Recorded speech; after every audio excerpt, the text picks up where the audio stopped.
Hello friends, welcome back to my channel.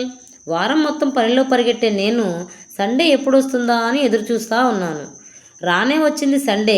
అయితే early morning చర్చిలో prayer అయితే పూర్తి చేసుకొని ఇంటికి వచ్చి నా పనులన్నీ పూర్తి చేసుకొని ఫోన్ పట్టుకొని మీషో ఓపెన్ చేసి అలా రిలాక్స్ అయ్యి చూస్తుండగా మా పాప నా పక్కకు చేరి మమ్మీ లీచీ చెట్టు ఆర్డర్ చేయి అని అంది. తల్లికి గార్డెనింగ్ పిచ్చి ఉన్నప్పుడు ఖచ్చితంగా కూతురికి అందులో సగమైనా ఉంటుందని చెప్పి నా కూతురు అయితే నిరూపించింది. ఎట్టకేలు ఎలా అయితే ఆర్డర్ చేసినదైతే వచ్చిందండి. చూడండి, ఓపెన్ చేసిన తర్వాత నా మొహంలో అయితే వెలుగు ఎట్లా అయితే వెలిగిపోతుందో.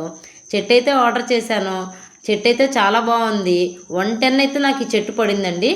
అయితే నేను షాప్లో ఉన్నప్పుడు ఈ చెట్టు అయితే డెలివర్ చేశారు. ఇంకా షాప్లో ఎట్లా అని చెప్పి నేను అక్కడే కొన్ని వాటర్ అయితే పోసి దాన్ని అయితే అట్లా అని పెట్టాను. ఇంకా చెట్టు వచ్చిన దానివల్ల 5కే నేను షాప్ అయితే క్లోజ్ చేసేసానండి. 5కి క్లోజ్ చేసి గార్డెనింగ్ దగ్గరికి అయితే వచ్చి ఇలా వేసుకున్నాను. మీకు నచ్చితే ఒక లైక్ చేయండి. Thank you.